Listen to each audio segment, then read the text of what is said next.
नाशिक या कुंभनगरीला अनेक महत्त्वाचा जो आहे तो वारसा आहे। त्याच हेतूने नाशिकमध्ये अनेक सण साजरे केले जातात। त्यासोबत रंगपंचमीचा सण देखील मोठ्या उत्साहाने साजरा केला जातो। जवळपास 300 ते 400 वर्षांची नाशिकमधली रहाड ही पद्धत आजही आपल्याला पाहायला मिळते। मी सध्या नाशिकमधल्या शिवाजी चौक या ठिकाणी आहेत। आपण जर बघितलं तर रंगपंचमीच्या दिवशी पेशवेकालीन काळापासून जे इथे रहाड पद्धत आहे त्या रहाडी आजही या ठिकाणी मोठ्या उत्साहाने या ठिकाणी आपल्याला पाहायला मिळतं आणि या रहाडीमध्ये प्रत्येक नाशिककर डुबकी मारून रंगपंचमीचा सण मोठ्या उत्साहाने साजरा करतो। त्यामुळे नाशिकमधल्या जर आपण या साती आसरा देवीचं असलेले हे स्थान आहे, या ठिकाणी जर ही रहाड पाहिली तर जवळपास नाशिकमधल्या 6 ज्या त्या सुरू असलेल्या रहाडींपैकी ही 7वी रहाड आहे आणि ही सर्वात मोठी रहाड नाशिक शहरातली आहे। जवळपास 60 वर्षांपासून ही रहाड बंद होती, मात्र यंदा ही रहाड पुन्हा एकदा नाशिककरांसाठी खुली होणार आहे। त्या हेतूने या ठिकाणी आपल्याला रहाडीमधलं जी माती आहे, जो मलबा आहे तो काढण्याचं काम या ठिकाणी सुरू असल्याचं पाहायला मिळतंय। जवळ 2 ते 3 दिवस रंगपंचमीला जे आहे ते असताना आता या ठिकाणी रहाडी मधील माती जे आहे ते काढण्याचं काम या ठिकाणी वेगानं सुरू असल्याचं पाहायला मिळतंय। गेल्या अनेक वर्षांची परंपरा नाशिकमध्ये आहे। पेशवे काळांपासून ही परंपरा आजही नाशिककर मोठ्या उत्साहानं जोपासतात।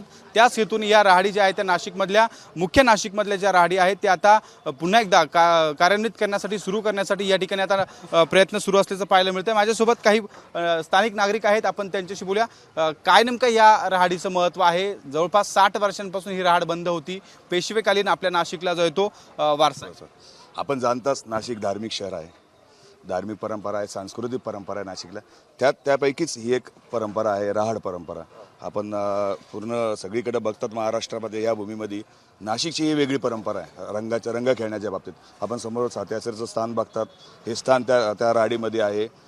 पेशवे काळापासून ह्या राहाडी 250-300 वर्षापासून या परंपरेने खेळल्या जातात। रंग खेळण्यासाठी खास एक दिवस उघडल्या जातात। मुळात आता काही मध्ये अनेक हे आले, आर्थिक अडचणी आल्या, त्याच्यामुळे ह्या उघडल्या जात नव्हत्या। पूर्ण भरल्या गेली रहाड, पूर्ण झाकल्या। पहिले लाकडं टाकून झाकल्या जायची, पण ती धसल्या गेल्यात, त्यांच्यावर खर्च नाही झालेत म्हणून त्या बंद झालेल्या होत्या। पण आता लोकांचा उत्साह बघून आपण ती पुन्हा आपली रहाड ती आपण काढतो आहोत। मला सांगायला आनंद वाटतो की नाशिकमधली ही आपली सगळ्यात मोठी आणि सगळ्यात पहिली रहाड आहे। या रहाडीपासून पुढच्या रहाडी सुरू झालेल्या आहेत, तर आनंद वाटतो।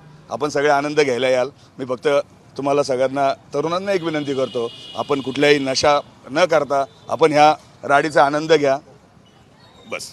नक्की आपण बघतो या ठिकाणी गेल्या अनेक वर्षांची जी परंपरा आहे, गेल्या 250-300 वर्षांची परंपरा आजही प्रत्येक नाशिककर जोपासत असतो आणि त्याच हेतूनं गेल्या 60 वर्षांपासून ही रहाड जी आहे ती बंद होती आणि नाशिकमधली पहिली आणि सर्वात मोठी रहाड म्हणून ही रहाडीची ओळख आहे। त्याच हेतूने ही रहाड यंदा देखील आता सुरू होत असल्याचं आपल्याला पाहायला मिळतं। नाशिकच्या मुख्य नाशिकमध्ये जवळपास 6 रहाडी आहेत आणि त्यानंतर ही 7वी रहाड आपल्याला पाहायला मिळते।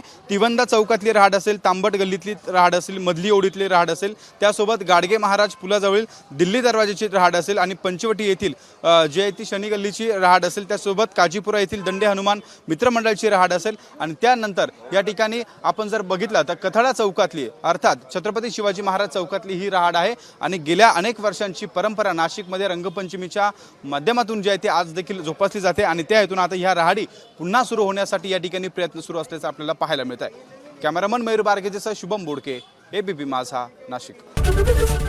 एबीपी माझा, उघडा डोळे बघा नीट।